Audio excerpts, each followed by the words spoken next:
Welcome to the Builders Podcast, Ep.100. Doland White, role of a COO, finding balance, Bob Proctor's influence, and making music with Dave. Before we jump into this episode, please subscribe to this podcast, hit that notification bell if you're on YouTube, and after a listen, please give us a thumbs up, like, and share, if we've earned it. With your help, we can reach more people and deliver these valuable From the Trenches lessons to those that need it. Enjoy the episode.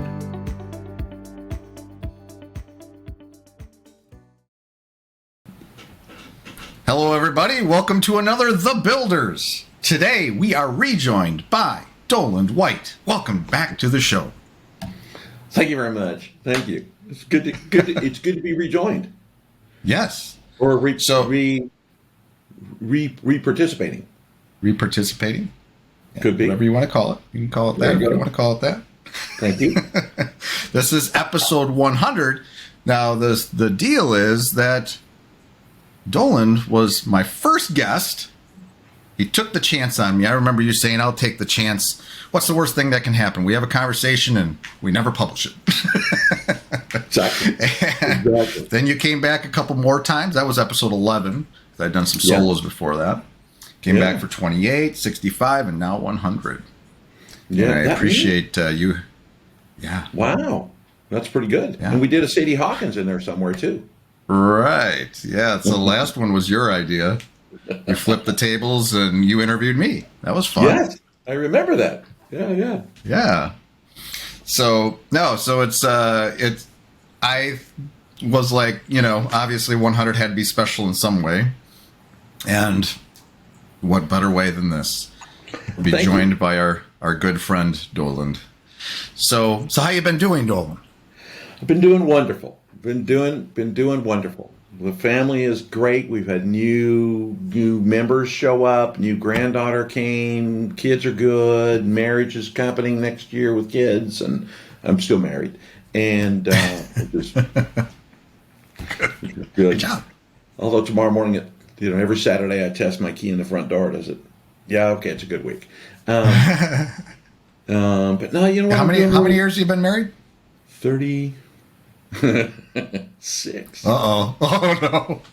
36? Are you sure? 35? 30? I know it's in there somewhere. Okay, good. We'll cut this part out so she never hears it. It's in there. That's all right. You can leave it in. That's okay.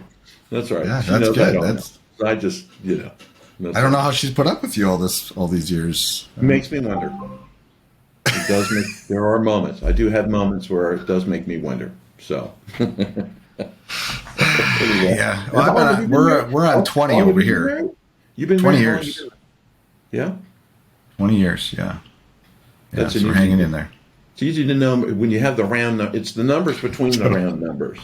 That's where it gets fuzzy. Yeah, I lucked out this year. Yeah. So next year I'll start to get confused again. Exactly. I'll know that in 2027 it'll be 4 years. So So whatever happens backwards from there, I got it. So yeah. Anyway. But it's important. You talk about relationships. Having somebody that's there for you through the ups and downs of, somebody like me who's an entrepreneur and has done a lot of crazy stuff over the last few decades. Some went well, some did not. But she's still here. She kept me grounded and put up with me. So that's important to have somebody like that in your life. I think that's actually a good thing. Oh, I think I think it's critically important in all the stuff that we do is to have that person in our corner who's with us, who knows our idiosyncrasies and just goes with them most of the time. Because we talk a lot about, like on this podcast or, in business in general, business conversation, we talk a lot about the internal workings of the business and our teams and what we do on a day-to-day basis. But we never talk about, what other influences. I do ask, what influenced you to get into business and stuff. But I think you also have somebody there influence you and keep you going or to support you. And if you don't have that kind of framework around you, being surrounded by people that maybe they're not always positive. Like, why don't you just go get a job? But that's the grounding. It's like, maybe I should. Maybe I really should think about that. Yeah. Yes. Yeah. So, No, it is. but The dynamic that's very important for us, especially, and, not to be wiring specific, but especially as guys, that's very important. So yeah. we need, Well, I we mean, need that. well, it's business is different too. Just being in business, there's more risk. There's more things that you could be wildly successful, and then she's very, very happy. But that's not always going to happen over time. Not always that way. Yeah, and it's not like having a regular job where you bring home a salary every day, and Sure. so you need that special person in your life. Yeah. Definitely. So you're working for Brave right now, right? Brave, what are they called? Brave Thinking Institute. Brave Thinking Institute. Yeah. What do you guys do over at Brave? So it's interesting. I was on with our creative media director yesterday, one of the co-founders of the company. We were talking about it. So how do we explain what we do? How do we tell people what we do? There's really two dynamics to the company. There's one where it's founded by a woman named Mary Morrissey. Mary's been teaching life and transformation for almost 50 years. Wow. I should know that number by heart after a couple of years. I probably should know that. And so we need to get you some Post-it notes to remind you some of these key things in your life. Put some notes up on my screen so I can, what questions? It's like, how many years? I'm like, hang on 1 second. It's over here on the wall. No, it's really two things. There's when we think about, probably a bigger answer than just, hey, this is what we do. But when we think about our lives, there's this path that we're on in our life where, we transform, right? The Doland that I am today is not the Doland I was 5 years ago. The Doland 10 years from now is going to be different than the Doland today. There's a transformational process that occurs. And there's lots of, thinking around that. There's, Think and Grow Rich, the Napoleon Hill book. There's Science of Getting Rich, Wallace Wattles. There's a bunch of studies that go into kind of how that works. And part of our business, we focus on that part. And like probably one of the biggest friends of our company up until February this year was Bob Proctor. Bob Proctor passed in February, and we had a very tight relationship with Bob, and was blessed with a good friendship with Bob for years. And so there's that side where we have programs and trainings and teachings and masterminds that help people teach people how to build their dreams and bring their dreams to life. And then we also do life coach certification. So there's the other side. There's two sides. There's folks that want to know it for themselves that are in the study, and then there's people that want to take that study and go teach it. And so right. we empower those folks to go out and teach it. And there's about 4,500 of those coaches out there worldwide. Wow. That teach That's the impressive. modality.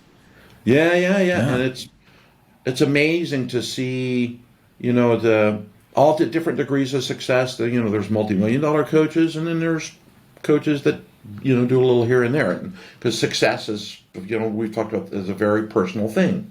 Success is for, Sure. What we view as our success, not what other people view we need to do to be successful. So that's as a company, as an institute, that's what we do. We have those two dynamics as the company. And this year, we've gone through. It's been interesting. We've gone through good growth, and we're heading into a kind of very positive kind of new stuff in 2023. So. Nice. No, it's great to. I'm sure it's great to be involved with a company like that. That's impacting lives like that. I mean, that obviously is just trickle down to, you're running a business, but no, you're running a business that's actually really directly impacting people and seeing transformations probably every day. Hopefully you're getting those emails every day like, you changed my life. Yeah, we see them, and I get little videos, and we share them on the team, and the mission we have core values that we live into, and our mission statements. We empower people to create and live a life they love. That's really the single tagline for kind of what we do, and that's it is fun. It is fun to be in a place where you get to practice business acumen, the stuff that we do to run a company and manage people and lead people, and all with the intent of having an outcome changing people's lives. So it's cool. It's cool to see. Like, I work with another company that does coaching, and where they have like this. It's a whole thing, and but you could see it baked into the company itself, though. Like, there's so much positivity in this company. Like, they have these weekly posts, like, what, great thing did you do this week, or what did you learn? All that stuff. Every week it's like there. It's just so much positivity. That's just, and the world needs more of that. So I'm glad you're spreading that around. So, very cool. And you're the COO. I am the Chief Operating Officer. Yes. I call myself the COD, sometimes the Chief Operating Dude. So that's Chief Operating Dude. But the COD doesn't look. COD makes people go, "What is he? What is that?" So I'm the Chief Operating Officer. So tell me a little bit about that role. I'm always curious, because even from any business, even an agency like that, somebody told me once I should have one. But what do you do? Like, what does your day to day look like? How do you help the company? With their vision and what they deliver day to day. That's a great question. Probably the fun thing about my day is there's no 2 days alike. It's I think the role of being a good chief operating officer is balancing the ability to be a Swiss Army knife, which is a risk, right? Because you got to have financial acumen, legal acumen, business acumen, marketing, sales, strategy. There's all the stuff that comes into that has to be in your head. But when I think about what I do, I really do one thing. My job is to take the strategy of the institute, the things that we say, here's our strategies and what we're going to go do, and operationalize them. So I work with I work with all of the 8 departments in the institute to work with my directors and other VPs and our chief financial officer to make sure that we've operationalized it, and then we go back and measure it. Was it a good decision? Was it not a good decision? And those decisions, there's components that go into those. Was it? What do we change? How do we change? What's the right next step? And sometimes there's many dynamics. Money's part of it. Yeah. We talk about money in the institute as money is a number that we use to measure the outcome, measure how many people. It's more about how many lives we're impacting than the money. Right. Money happens. So yeah. So I do lots of stuff. The answer is lots of stuff. Well, a couple things. One or You're two. never bored. I doubt you're ever bored. It's something new every day. Well, you're kind of. It's interesting. Yeah. No, it's interesting because I do remember this vaguely conversation. I have no idea who it was with, but they're like, what a CEO can do is like, because I come up with ideas and stuff, and then the COO is the one that can help you execute those things and make them happen. Right? You're the making it happen guy. There's an acumen. I will change it. That's a good point. I'm gonna next time I get asked, I'm gonna go, well, Matt says making it happen. Making it happen guy. So that's MIH. I gotta write that down.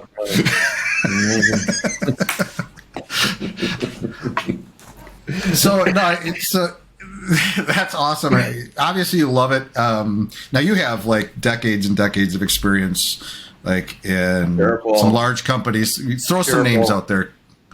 So you have like decades and decades. I was waiting for you to get like into how many decades are you going to stack up on this?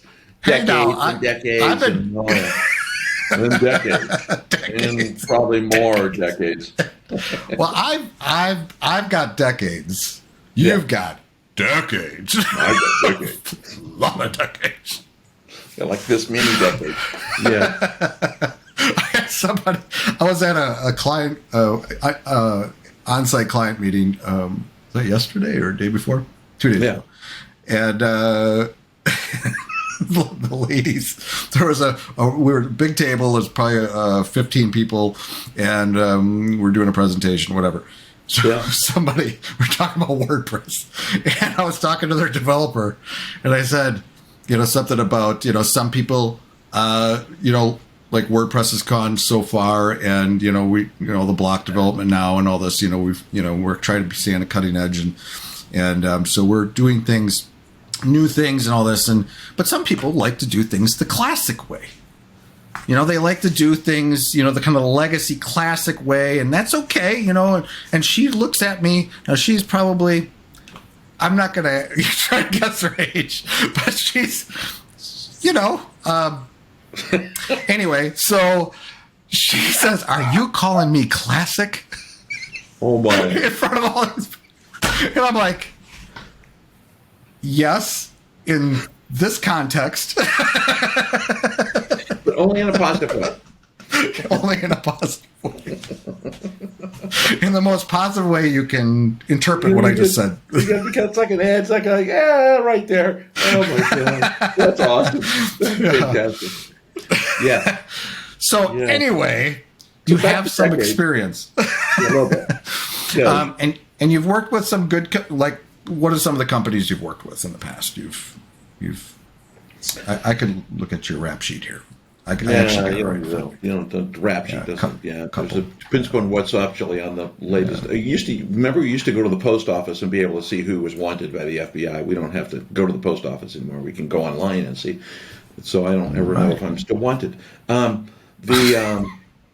it's been fun. In my career, it's 40 plus years out there doing stuff, and I've worked with.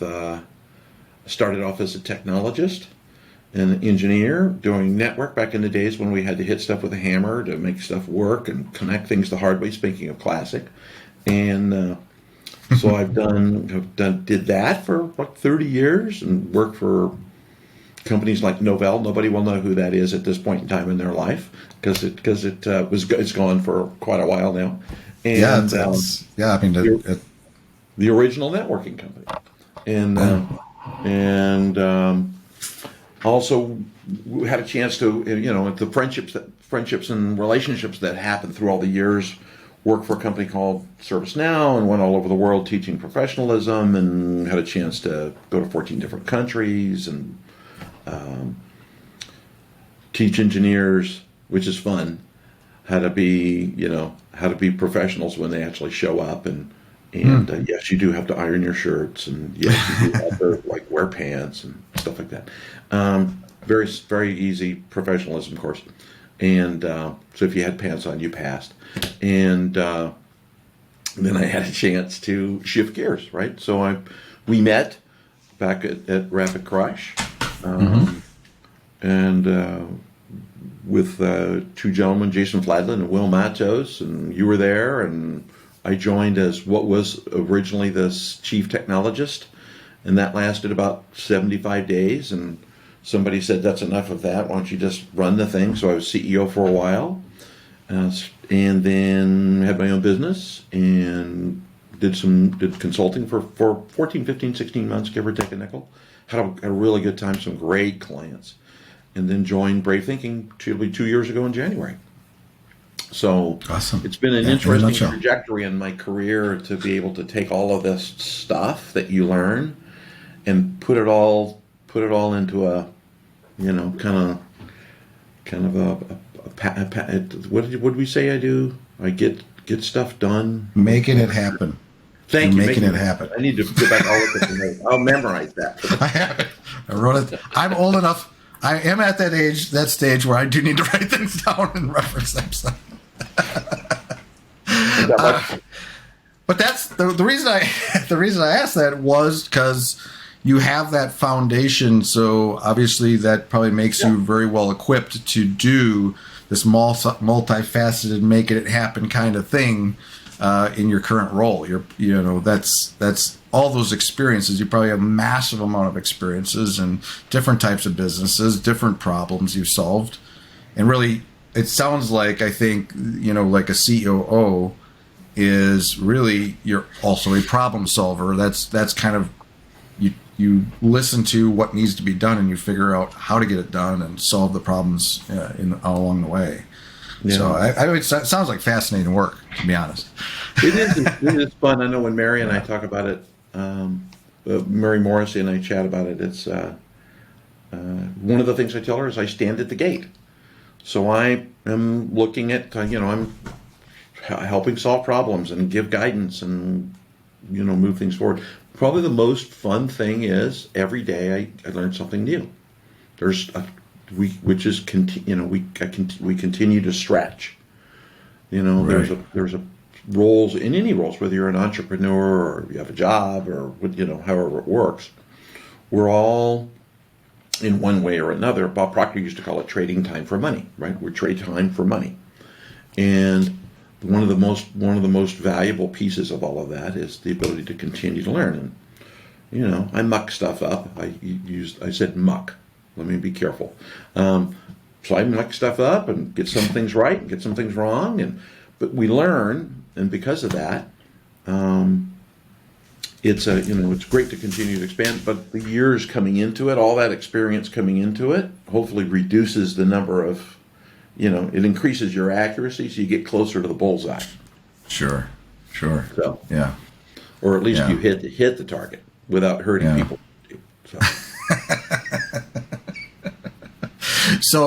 So one of the things that I do know that, there's a lot to that job or to what you're doing, and you're sometimes a hard guy to pin down. What does that mean? To get on a podcast or that. We've been talking about getting him on this podcast for. I knew he'd be number 100 for the last month and a half, 2 months. Right. And this is literally the day before, the weekend before it's going to publish. Yes. How is that? Do you find that, we were talking a little bit about that before we started hitting record. Oh, yeah. Is making, you got probably a lot you're managing on a day-to-day basis. You wake up every day, there's new things to worry about, new things to do. You got a lot of commitments and responsibility. How are you managing that? And I think you said something that, you want to, there's this element of also, that you need to continue to keep connections and do other things, make sure you don't lose it in other areas while you're really hyper-focused on trying to get Brave going. Yeah. It's interesting that you say that, because I think one of the challenges is there's a bunch of challenges. One of the things that, for organizing my day, I'm blessed. I've got a really cool executive assistant who's been working with me now for about a year, named Teresa. And God bless Teresa. Yeah, I know. To keep you wrangled. Trust me. Yes. She's an ex-pro wrestler, and it's like, wow. Okay. There are attributes to that. But it's funny because she'll ping me like at 6:30 or 7 in the morning because I'm up. I'm old now, and which means I become my father, so I'm up at like 5 every day, whether I want to be or not. And so she'll ping me and go, hey, I don't see anything on fire in your email, and she'll kind of shuffle stuff around for me into, here's things you need to look at from an action. Here's stuff you need to review and be aware of. And so I know when I go to my email stuff, she's kind of got stuff shuffled around for me. So I can go right to what do I need to focus on first, second, and third. Yeah, nice.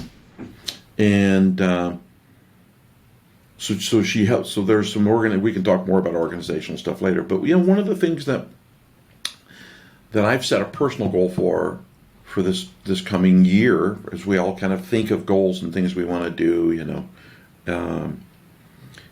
is to really keep the value in the friendships and relationships, because it's easy for us, in our jobs, whether we own a company or don't. There's really three things we do: we do stuff, we manage stuff, and we lead stuff.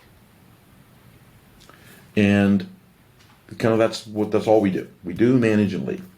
And in that do, manage, and lead, it's easy to get hung up in the minutes of the day and forget to take a breath and forget to reach out to people and forget to, stay in touch.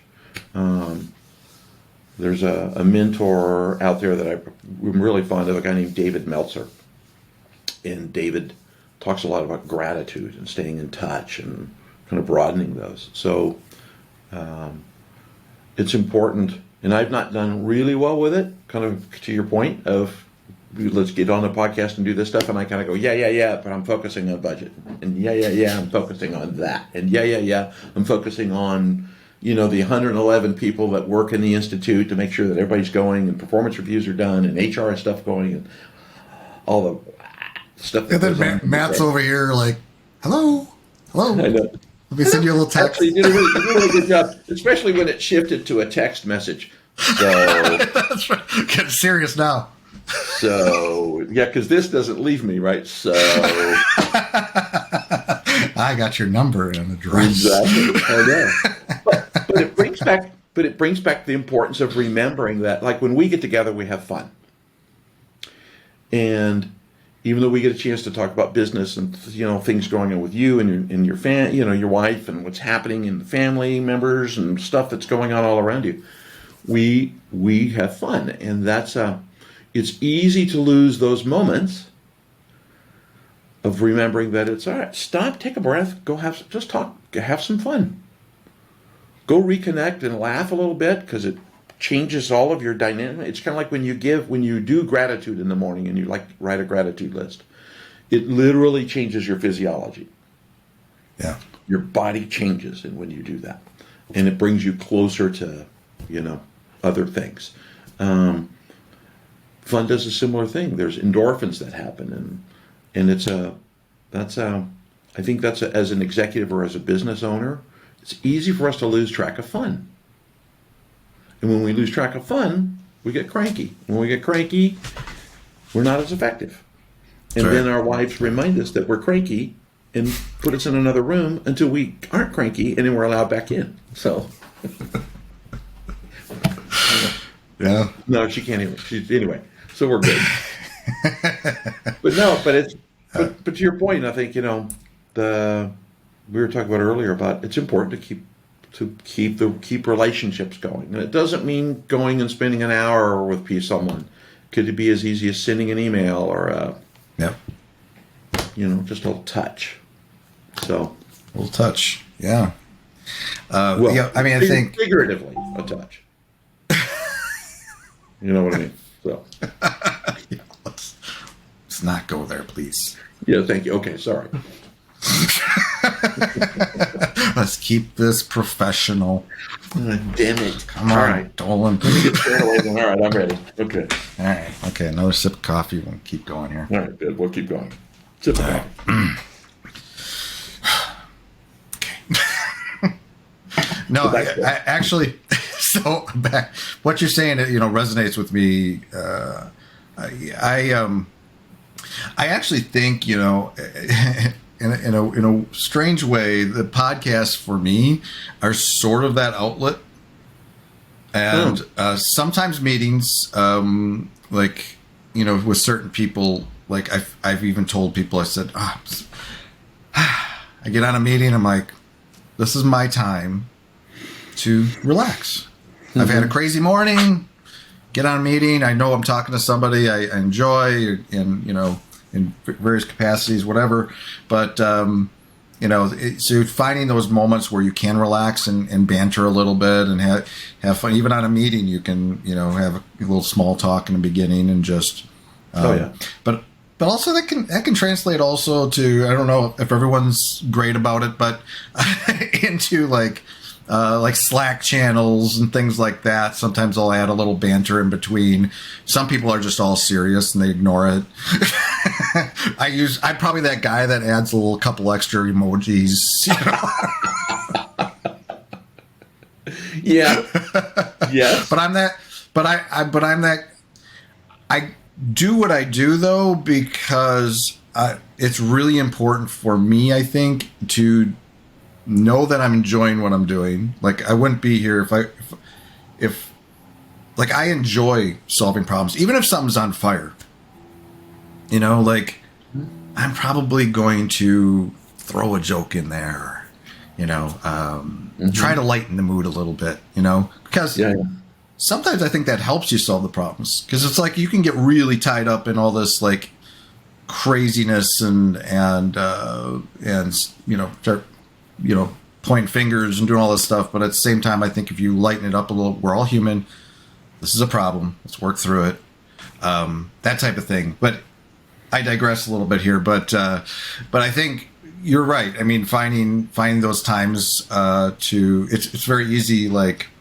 It's kind of a measurement for me, and I think about this a lot.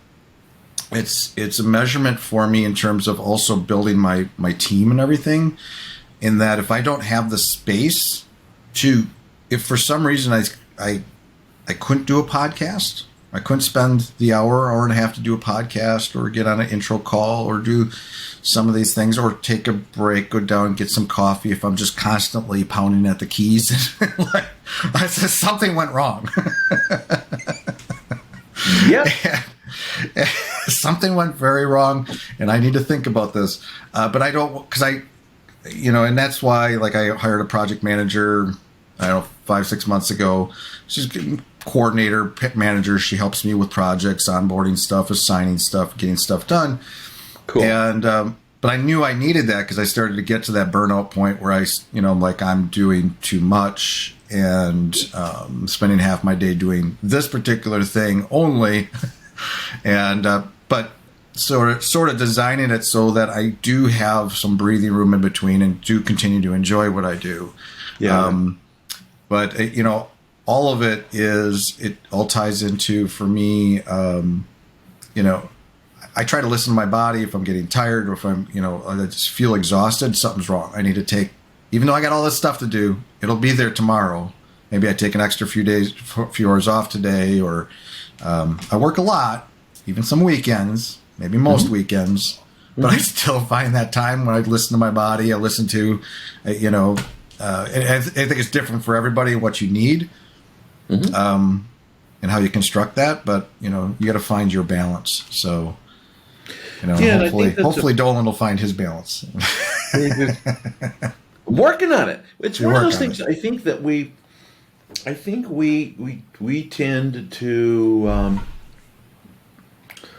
to go through cycles and relearn things, remind ourselves, kind of like being a re-guest, But we go through these cycles where we relearn stuff, and we know that stepping away gives us an opportunity to kind of refresh and regroup and come back at it. It's when we're in the day-to-day and we're literally doing time slicing. Like in my day, I may be doing finance stuff, and I go right from a finance call to an HR call, from an HR call to a marketing call, and looking at marketing ROI and PPCs and paper, all the stuff that we're looking at from that perspective, and then I may go right from that into a founders call with the founders to talk about other stuff. So it's easy to lose effectiveness when you're doing all that time slicing. And so what you just said, I think, is really, really important for people to remember. And I sometimes fail massively at this. Just to step away. Go outside where it's warmer here. You can't go outside. No. Not today. But at least step away, leave the room, or go work in a different room. Like one of the things there's a book that I've pulled out to remind myself of. It's called The Road Less Stupid, written by a guy named Tim Cunningham, and Tim's a CEO dude out there, and it's about how to allocate time for thinking. and what kind of questions you should be asking when you're allocating time for thinking. And that's a dedicated thing you do. You just don't carve out, it's like, I'm going to do this and here's how I'm going to approach it, and it's a structure to it. So you get a chance to revitalize the juices and kind of keep things going. Listening to your body is really important. There are days when you have to power through and go do stuff. And I work most Saturday mornings. I'm in here looking for, did I get everything delivered I wanted to get delivered in the week? Did I meet my goals that I set for myself? And then so I've got good clarity on the following week. Then what am I doing next week? But setting up that time, and then as part of it, and setting up that time is to, I think, do some of the things that you're talking about to maintain that opens that window then to maintain the connections. Even if it's to fling a note or an email or something. Similarly, I tend to be the guy to insert little zingers in Skype messages or Slack channels or other kinds of stuff. Thank goodness there's a remove button. You can revoke some of those messages. Yeah. You need that 30-second window to. You do. It's like, quick, here you go. It's out. Okay, maybe not. I think I'm back. But it's also interesting when you said that. I think there's a part in when you're doing that is when you're in the moment and you're solving a problem. Something has gone wrong, right? Like we had a denial of service attack a couple of days ago on a text messaging service, and they just kept pounding us with stuff. And that creates tension, right? And you can either get really tense about it, or you can pull a little jewel out of there. Like, my question was, well, I'm offended because nobody texted me. I got none. So apparently I'm not important enough. And the whole team stopped and went, huh? Oh, yeah. Oh, yeah, he's making humor again. Yes, that's a humor thing. Oh, man. That's awesome, though. No matter, like I said, everyone's kind of different. Everyone has their different, some people don't get the humor, or they just don't. They're just so, kind of like the wife. She has no idea what I'm saying sometimes. Takes things way too seriously.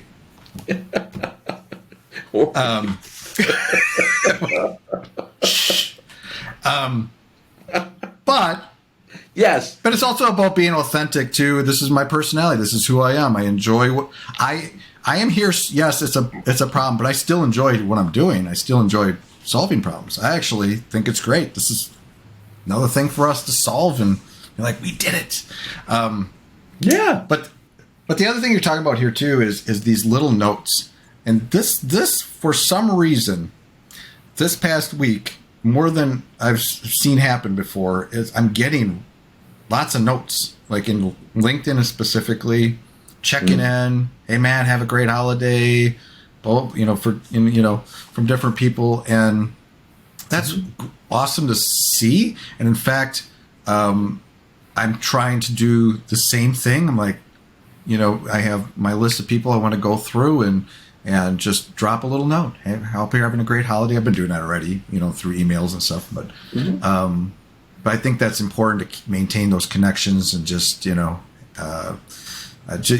if you haven't talked to somebody, we were talking, was this before I think we hit record, how you can not have talked to somebody for 6 months or a year, and then you jump on a call and it's like 6 minutes went by. Yeah. Those are the relationships that are really valuable, but you still want to once in a while just send a little note. Hey, what's up? Yeah. How you been? Yeah, it's interesting. We develop relationships. We develop all these relationships in our life, right, as we go through stuff. And relationships come and go for lots of reasons, right? I cannot think of a single person in the high school that I'm in touch with. I graduated, at least 7 years ago. Couple years ago, yeah. At least 7. This many decades ago. But the trick is, in I think in our personal lives and in our business life, in both those places is one thing, is to make them meaningful. In the single note, it's interesting you say that, because a few days ago I kind of started the same thing as part of this. I went back into my contacts. And I went as far back in my contacts as I could, as I knew people that I haven't talked to for like years. And sent them and then my gratitudes. I wrote a gratitude about what do I remember about that person, and why am I grateful for that? Why am I grateful for that? If they're still in my contact, why am I grateful for that? And then I sent that person an email. And it was just 2 sentences, 2 or 3 sentences. Something that was, I'm doing gratitudes this morning, your name came up, just want to wish you well, been a long time, have a great holiday, Dolan. And I got this really interesting note back from one of them yesterday that said, those 3 sentences were the most meaningful 3 sentences I read all day. How the hell are you?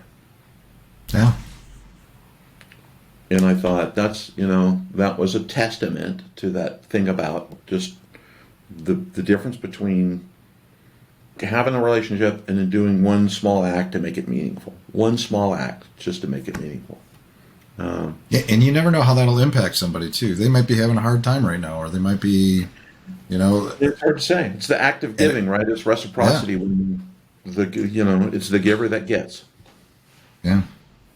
So, yeah. Those who don't give take, but it's the giver that gets. So it's right. It's an interesting thing to kind of see that. But it's cool. I'm glad you're doing that, and it makes it really interesting. But it is kind of a man role, though. Guys can. I won't tell the other man role that we talked about before. But it is interesting, we can, when we reconnect, that it's kind of like it was, you and I talked last week, and it's been months since we last talked. Yeah. So. Yeah, it's like with old friends, you go have a beer and it's like, just pick up where you left off. Yeah. Yes, beer makes it better. Oh, thanks. That's help. Oh, wait, hang on. Let me get my eggnog and. That's right. Yeah. So now, awesome. Can you do me so you mentioned this name earlier on in the conversation, Bob Proctor. Now, I have heard that name many, many times over the years. Mm-hmm. I've seen him on the web, seen pictures of him. Never met him in person. Never really followed his stuff. Mm-hmm. I did see his passing, and I think on Instagram there was a long thread, and there was, he's still actually in some of the people I work with. He's still baked into some things. But can you tell us a little bit about Bob? Just take 5 minutes. Just tell us what he was all about and why people loved him so much, and like just because he was not. He was a little classic too, right? He's been at this for a while. Very classic. Yeah. So Bob, from Canada. Bob, he was a Canuckian, and that's probably not an appropriate term. Canuckians. I call them Canuckians. He's Canadian. I don't think I've ever heard that term before. Is that derogatory? I don't know. It's not yet. We're getting in trouble for that one. I have friends on the other side of the border. That's the only border patrol I was ever detained by for 4 hours, was the Canadian Border Patrol.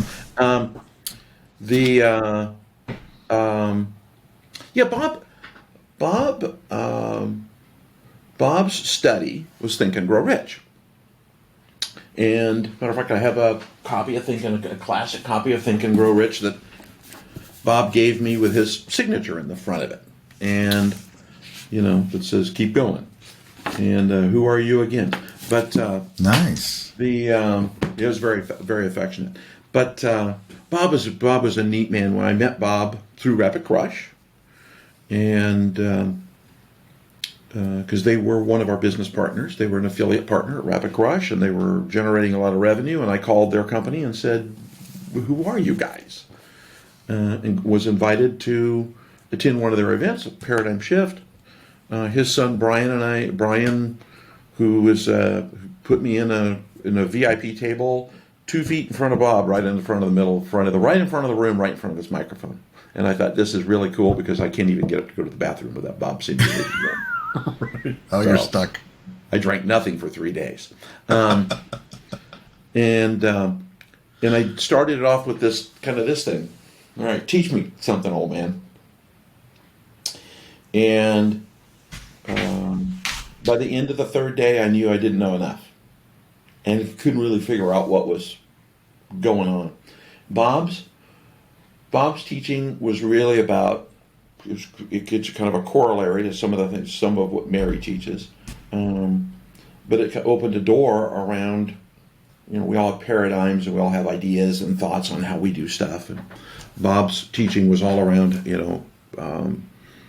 developing the skills to set goals, break your paradigms, think differently, be differently. And, if you've read, I think you've read Think and Grow Rich, or at least skimmed it, but a number of times. I actually have 2 copies. One I burned out, and I probably read it about a dozen times. Yeah. So, yeah, great. Yeah.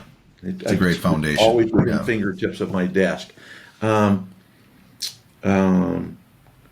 Bob was, world famous. He was on the Ellen Show and a bunch of different stuff. He was a really, really, really, really powerful guy for me personally. And changed lives, millions of people. Bob he was in the movie, Oprah's movie. Oh crap! I just lost the name of it. Happens also too as you get older. I forgot the name. The Secret. He was in that. The Secret. Yeah. That makes sense. Yeah. And it was interesting. It was sad sad for Bob's passing, but good for Bob's passing because it had been a struggle for years, kind of coming up to it. But he was a strong mentor in my life. I remember, getting summoned to his house to come meet another individual that he wanted me to work with that individual and that individual to work with me. And I got the phone call that said, whatever you're doing, get on a plane and be here by Monday. And I'm not paying for it. So I got to go, several occasions, got to go hang out with Bob at the house and work with other people awesome. And do stuff. But I remember with Bob, we went to lunch, and Bob asked me as we're getting ready to sit down at his local favorite Italian strip mall restaurant. Bob, said, how are things going? And I said, Bob, I'm one of the luckiest guys on the planet. And Bob was about this much taller than me. And most people are. So Bob, I was kind of facing him, and so this finger come out, and he drilled a hole right here in my left pec, saying, there is no such thing as luck. And we spent an entire lunch talking about the difference between intentionality, what people call luck, paradigms, and Bob was that guy. He was that guy to many, many, many people to really set you straight. Like one of my favorite sayings is from Bob was, when all else fails, do the work. And everything else is going wrong around you, do your work. Just focus. Stay focused. Yeah. Yeah. So if you don't know much about Bob, I'll send you a book to read from Bob. Just little daily, and it's only short little clips for each day. But I'll send you a book when we get off. I'll do that. So. Oh, I would appreciate that. No, it's strange because I am kind of over the decades, especially back in the 90s. I first read Think and Grow Rich back in like 91, 92, mm-hmm. before it was popular on the internet. Actually, before the internet existed. So, I was at a bookstore and I was like, I needed some inspiration. And I saw this book, this golden book on the bookshelf. And I'm like, what is this? Think and Grow Rich. I like thinking. I can grow rich if I think. Took it home. It's surprising though. Like I've, read a lot of the, I was a big Zig Ziglar guy. I was a big, Tony Robbins. I listened to his tapes and read his books and, but Bob Proctor, I feel like the name is familiar, but for some reason, I never connected with his material or his training or anything related to him. Mm-hmm. Even when at Rapid Crush, I knew of him. I knew we were doing things, but I just never, because I was busy doing WordPress stuff there. Sure. Yeah. Yeah. But I've always been fascinated. And when he passed, and I saw all of the outpouring of love for him, and the thanks people had, and I think his legacy is still going. The institute is still live and well, and they're still doing all his training and all his stuff is living on and helping more and more people, I'm sure. But I've just always been very curious about him, and especially coming from somebody that's met him and stuff like that. I thought I'd want to ask that question. He was a neat guy, and he played harmonica. Did he? So yeah. So we had this common bond. Every now and then he might one of my blues harps. Every now and then I'd get a text from Bob with a link to like a harmonica concert, an entire harmonica band. And really, yeah, they exist. Wow. It's kind of like accordion bands. That's curious why the harmonica? He just picked it up one day and just he played it. That's what he played. I never asked him why, but he played it. So I have one because I have one. I actually have a fancy one, like in a nice case. I never learned how to play it. Yeah, I was obviously I played trombone.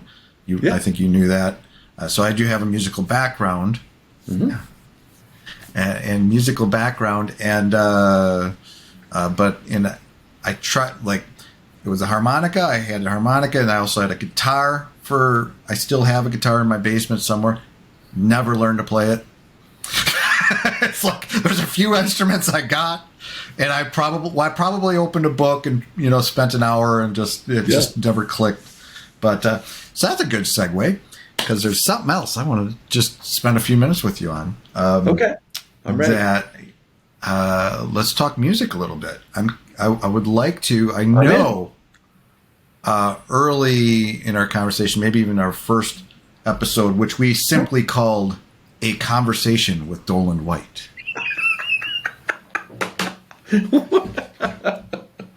Wow, it's very inspiring.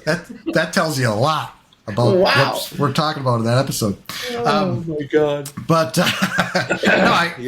So those listening in may not know, but you are a songwriter, and what is it? Dave and Doland. Dave and Doland. Doland. Yeah. So you have a partner in crime. Yeah. Right. Yeah. And you guys have been together making music, writing music for decades. 3 decades. 3 decades. Matter of fact, we're in January. It'll be 30 years in January. We've been writing together. Wow. And performing. Now that is amazing. That's also a story I want to hear a little bit about. Like, how did you guys meet, and how did you start making music together? Like, is this something? Did you do a little singing and stuff like that? And I don't know. We can get into that, but how did that get started? Our wives. So your wives. So I've been a musician my whole life. I play a lot of different stuff. I play many instruments. I don't play guitar, but I know all the fingerings, and but I don't play the damn thing. And I don't play drums because I can't count to 4 very well. So we had my marriage. I had a child in preschool. Dave had a child in preschool, and our wives were, it was at a Lutheran church, so our wives would, Dave's wife and my wife, they would be there, volunteering time, and they got to know each other and got to be friends kind of through all of it. Dave and I are guys. We don't really, I'm not going there to work. That's a girl's job. I'm going to be over here. So there was an opportunity for us to go and clean the playground and pull weeds and trim plants and all that kinds of stuff. So our wives set up a play date. Oh, for Dave and I, and then very deliberately said, "Oh, Dave plays guitar and Dolan plays piano. You guys should get together and maybe check it out and do some music." So we kind of went, yeah. Cool. Really good to meet you. And we hit it off. Months later, we got together, and he was playing with a bunch of other guys, and I kind of went and sat in on it and went, yeah, not my thing. Kind of went over the next couple of months, we just kind of drifted more into a music partnership, formed our own band, or a version of a band. We learned 7 songs, and so that when we went out, we would hope that the audience would change. So we would play the 7 songs and then hope it was a new room and play the same 7 songs again as the band. And that was our set list, was 7 songs. And went on from there. And just, we've probably written a couple hundred songs together. We've got about 30 or 40 songs out on the web now. It's no longer, we've had CDs and albums and blah, blah, blah. We're still on the air on the radio. We just released a new single in August of this year called Colorado. That's got great airplay in places like Lithuania and Sweden, and you can hear a couple in the U.S. too. What's the genre? The genre is kind of, we call it contemporary country, but when you think of like country, you think of like Eagles. We're very, very harmony driven, so we're kind of along the line of like Eagles, Garth Brooks, kind of down that path, and still get together in studio, still sing, still write, still. We're actually talking about doing a concert off of the porch of my house in August of this year, bringing the old band together again, and incredible. That's incredible. That's a 30 years, to have a relationship like that for 30 years and get along with each other for that long, but also while you have careers and you're running businesses and doing all this over that time too.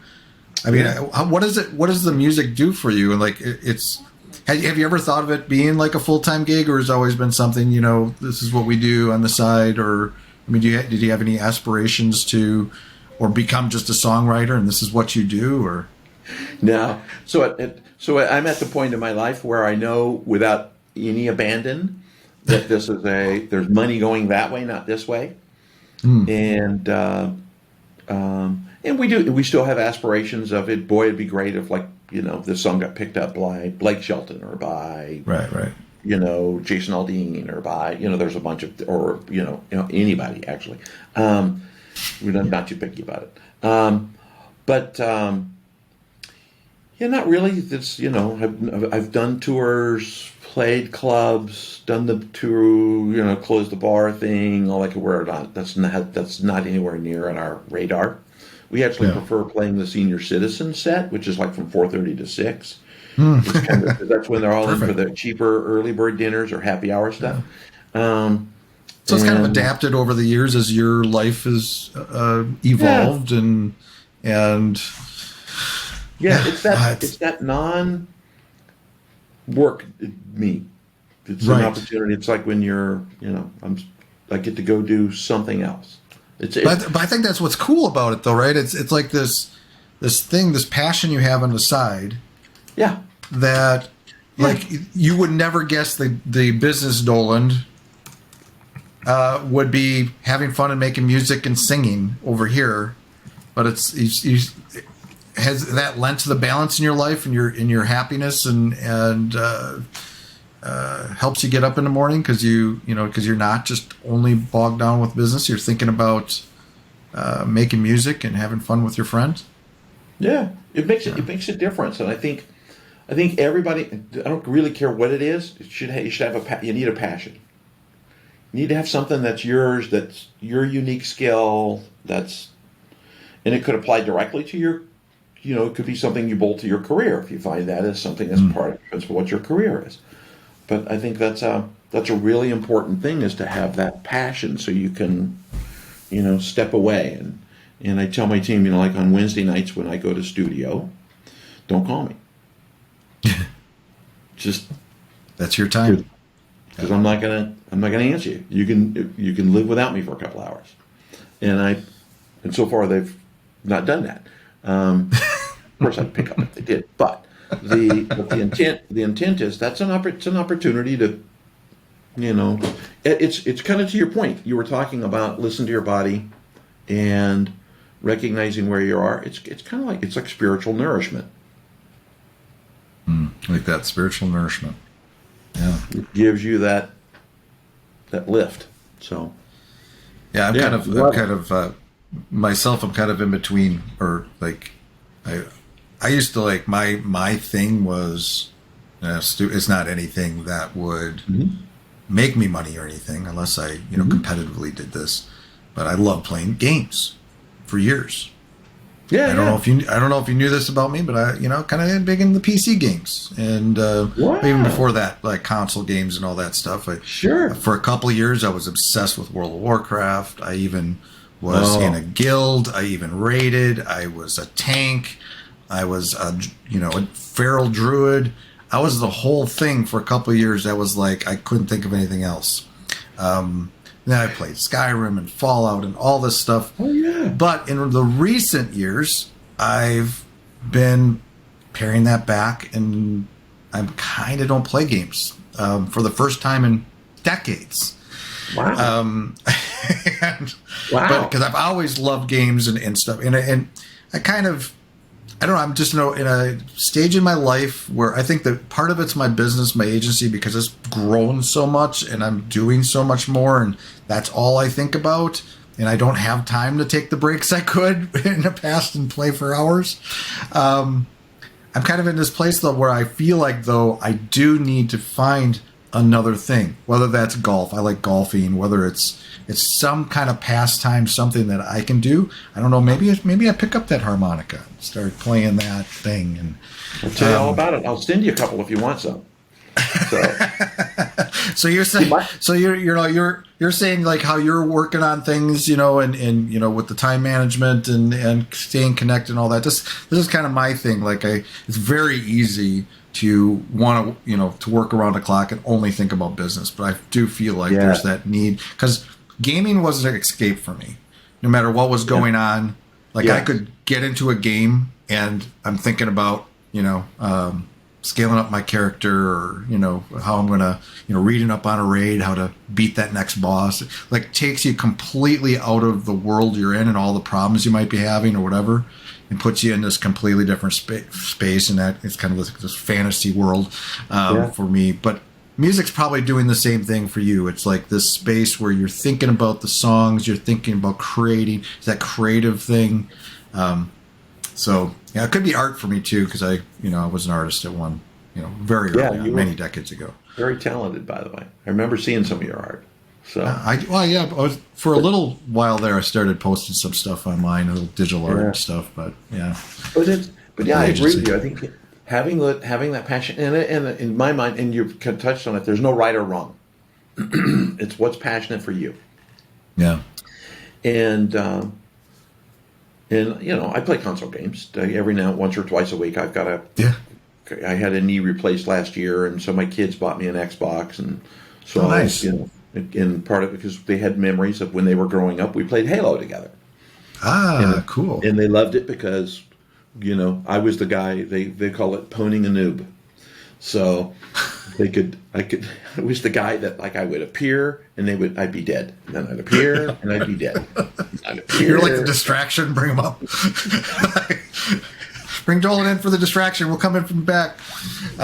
Yeah. So anyway, but no, it's cool. I think that's important too. I think it, that kind of thing, having that passion also makes us more effective over here in this world that we walk in.